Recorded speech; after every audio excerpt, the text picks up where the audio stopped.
नमस्कार फ्रेंड्स, मी ॲडव्होकेट संजय गुरव. आज आपण भारतीय न्याय संहिता BNS या कायद्यातील कलम 28 या कलम 28च्या तरतुदी आज आपण सविस्तरपणे समजून घेणार आहोत. तर भारतीय न्याय संहिता BNS या कायद्यातील कलम 28 हे अशा परिस्थितीवर भाष्य करते जिथे एखाद्या व्यक्तीचा जीव वाचवण्यासाठी किंवा त्याला मदत करण्यासाठी संमती कन्सेंट घेण्यास वेळ नसतो, तिथे हे कलम अत्यंत मानवी दृष्टिकोनातून तयार करण्यात आलेले आहे.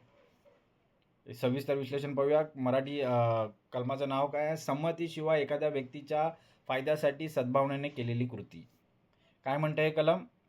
ते एखाद्या व्यक्तीच्या फायद्यासाठी सद्भावनेने केलेली कोणतीही गोष्ट जरी ती त्या व्यक्तीच्या संमतीशिवाय केली असली तरी गुन्हा मानली जाणार नाही. जर परिस्थिती अशी असेल की ती व्यक्ती संमती देऊ शकत नाही आणि तिच्या कोणत्याही फायदेशीर संरक्षण गार्डियन तिथे उपस्थित नाही ज्याची वेळेत संमती घेता येईल, अशा वेळी कलम लागू होतं. हे कलम लागू होण्यासाठी खालील अटी आहेत, एक्सेप्शन्स आहेत, ते पाळणे अनिवार्य आहे. पहिला आहे मृत्यूचा इरादा नसावा, ती कृती जाणीवपूर्वक मृत्यू घडवून आणण्यासाठी नसावी.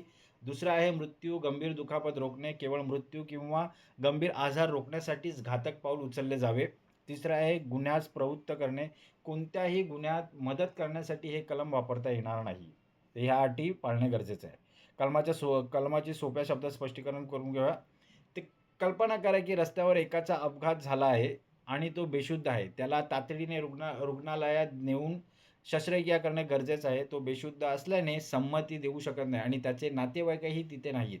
अशा वेळी डॉक्टरांनी त्याच्या संमतीशिवाय शस्त्रक्रिया केली आणि त्यात काही इजा झाली तर डॉक्टरांना या कलमाअंतर्गत संरक्षण मिळते.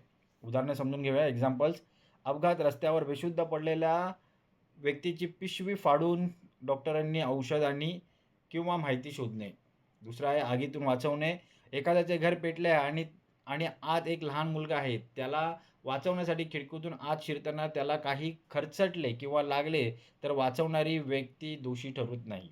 वाघ आणि प्राण्याचा हल्ला, झेप घेतलेल्या वाघाला मारण्यासाठी गोळी झाडली आणि ती चुकून पीडित व्यक्तीला लागली, त्याला वाचवण्याच्या सद्भावनेने तर तो गुन्हा ठरत नाही.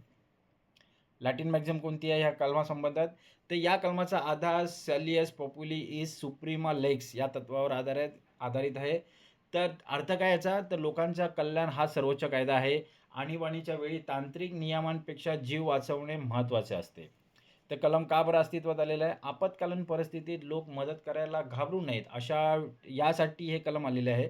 जर मदतीसाठी संमतीची वाट पाहत बसले तर व्यक्तीचा जीव जाऊ शकतो. अशा इमर्जन्सीमध्ये मदत करणाऱ्याला जसे की डॉक्टर, पोलीस किंवा सामान्य नागरिक यांना कायदेशीर संरक्षण देण्यासाठी हे कलम अस्तित्वात आलेलं आहे, गरजेचं आहे. ह्या कलमाचं महत्त्व आणि उद्दिष्ट समजून घ्या. जीव वाचवणे, कायदेशीर प्रक्रियेशिवाय मानवी जीवनाला प्राधान्य देणे, तातडीची मदत, इमर्जन्सी केअर, अपघाताच्या वेळी गोल्डन आवर्समध्ये उपचार मिळवून देणे, मदत करणाऱ्यांचे संरक्षण, निस्वार्थीपणे मदत करणाऱ्याला खटल्यांपासून वाचवणे. आता या कलमाचं उल्लंघन, शिक्षा आणि उपाय काय आहेत? जर एखाद्याने संमती घेता येणे शक्य असतानाही मुद्दाम ती टाळली आणि नुकसान केले तर हे कलम संरक्षण देत नाही. शिक्षा काय? जर कृती सद्भावनेने नसेल तर BNS भारतीय न्याय संहिता या कायद्यामधील दुखापत, हर्ट किंवा मृत्यू, कल्पेबल होमिसाइड या संबंधित कलमांनुसार त्याला शिक्षा होऊ शकते. आता या कलमासंबंधित असलेले न्यायालयीन प्रकरणे समजून घ्या. परमानंद कटारा विरुद्ध भारत सरकार या खटल्यामध्ये सर्वोच्च न्यायालयाने या गाजलेल्या निकालात स्पष्ट केले की प्रत्येक डॉक्टरचे हे कर्तव्य आहे की त्याने अपघाताच्या वेळी कायदेशीर सोपस्कारांची संमती किंवा पोलीस रिपोर्ट वाट न पाहता रुग्णावर उपचार सुरू करावेत. कलम 28 या निर्णयाला कायदेशीर पाठबळ देते. आता या कलमासंबंधित असलेल्या सांविधानिक कलमे आणि इतर कायदे समजूया. भारतीय संविधानातील अनुच्छेद कलम 21 जीवनाचा अधिकार यामध्ये तातडीने उपचार मिळवण्याचा अधिकार समाविष्ट आहे.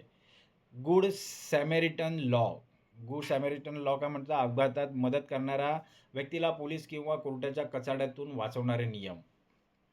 कलमाची समीक्षा कशी करता येईल? कलम 28 हे अत्यंत आवश्यक आहे, परंतु याचा गैरवापर टाळणे गरजेचे आहे. सद्भावना, गुड फेथ आणि फायदा, बेनिफिट हे दोन शब्द सिद्ध करणे कठीण असू शकते. मात्र हे कलम डॉक्टर आणि आपत्कालीन कर्मचाऱ्यांसाठी एक प्रकारे वरदान आहे. निष्कर्ष काय काढता येईल या कलमाचा? भारतीय न्याय संहिता कलम 28 हे माणुसकीचा कायदा आहे. हे कलम सांगते की तांत्रिक नियमांमुळे कुणाचाही जीव जाता कामा नये. जिथे संमती घेणे अशक्य असते तिथे मानवता हे सर्वात मोठी संमती मानली जाते. तर मित्र आज आपण भारतीय न्याय संहिता या कायद्यातील कलम 28 या कलम 28च्या तरतुदी आज आपण सविस्तरपणे समजून घेतलेल्या आहेत. हे कलम अधिक चांगल्या प्रकारे समजून घेण्यासाठी हा व्हिडिओ तुम्ही वारंवार पहा, जेणेकरून ह्या कलमाच्या तरतुदी तुम्हाला अधिक चांगल्या प्रकारे समजतील.